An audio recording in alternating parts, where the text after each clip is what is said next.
The summer of 2025 was meant to be America's grand return to the global stage, a celebration 32 years in the making. But as millions prepared for a festival of unity, one announcement shattered that dream. According to Reuters, FIFA quietly confirmed that a significant block of matches for the 2026 World Cup would move north to Canada and Mexico. Billions in revenue vanished overnight. Sponsors froze budgets. Airlines withdrew advertising. And the world asked one question: how did the United States lose the World Cup it had already won? Before we continue, please subscribe to help us reach 1,000 subscribers. Your support keeps independent journalism alive. We'll pin the best viewer comment below. For months, Washington had called the World Cup a showcase of American excellence. But behind the optimism, visa restrictions and tariff policies were quietly building a wall around that vision. FIFA insiders told BBC News the organization was concerned that fans from key regions might never make it through the U.S. immigration system.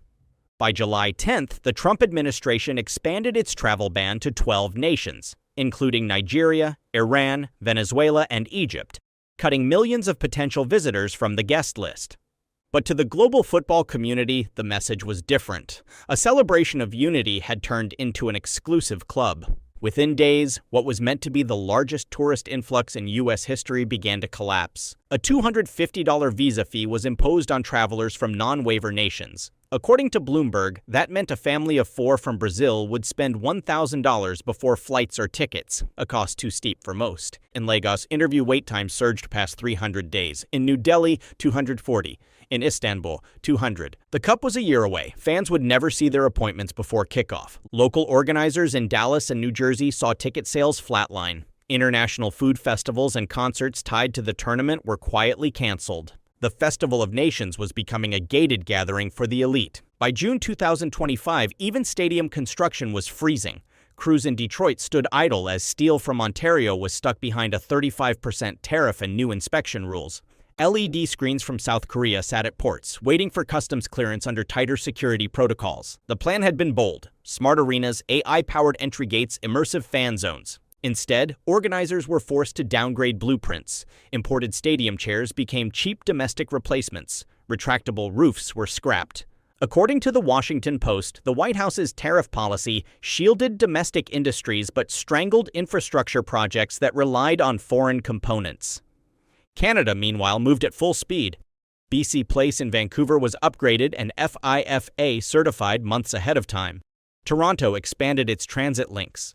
Montreal's digital fan zone went live before summer's end. One country was plugging gaps, the other was polishing finishes. The contrast spoke for itself. In July, the first domino fell. Emirates Airlines announced it was rerouting $15 million in sponsorship from U.S. venues to Canada. Their statement, covered by Global News, cited logistical uncertainty and unpredictable regulations. Within weeks, Visa scaled back its Los Angeles campaign and expanded in Toronto and Mexico City. Adidas followed, moving activations from Miami to Vancouver and Guadalajara. Sponsorships that funded U.S. stadium security and transport budgets evaporated. Marketing departments called it financial triage. Tourism industries braced for empty hotels and half-filled restaurants. But what happened next shocked even FIFA's executive committee. In Zurich, officials pulled a sealed file from their archives, Contingency Protocol 3A. It was a fully tested plan to move World Cup matches out of the United States within 90 days. According to a leaked internal memo obtained by The Guardian, FIFA had already simulated ticket reallocations, referee assignments, broadcast bandwidth, and volunteer logistics for Canada and Mexico. Every detail, hotel blocks, telecom capacity, airport routes, that was tested months in advance. It wasn't a backup idea, it was an insurance policy.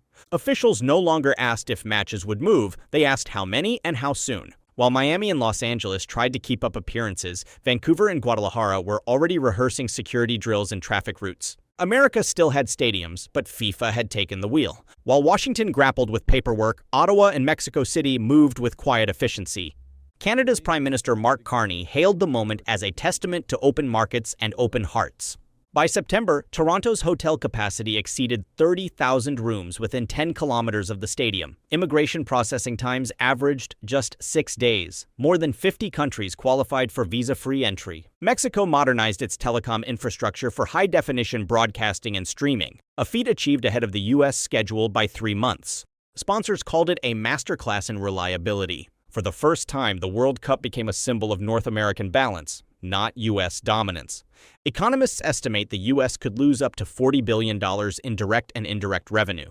That includes tourism, broadcast rights, and construction contracts. According to CNBC Economics Desk, the average city hosting World Cup matches gains around $2.5 billion in spending. Losing just 8 matches could wipe out an entire year of tourism growth for states like Texas and Florida. Yet beyond dollars and stadiums, what America loses most is trust. When global institutions start treating a country as unreliable, they don't debate, they diversify. And diversification is exactly what FIFA did. The 2026 World Cup was supposed to be a showcase of American leadership and unity. Instead, it has become a lesson in how politics can undermine both. Canada and Mexico did not seize the World Cup through aggression. They earned it through competence and clarity. In an era where trust is currency, they offered both. So the story of this World Cup is no longer just about who hosts the matches. It's about who the world trusts to deliver them. If you found this report valuable, please like the video and subscribe to help us reach 1,000 subscribers. Your engagement keeps independent news alive, and as always, we'll pin the best comment below.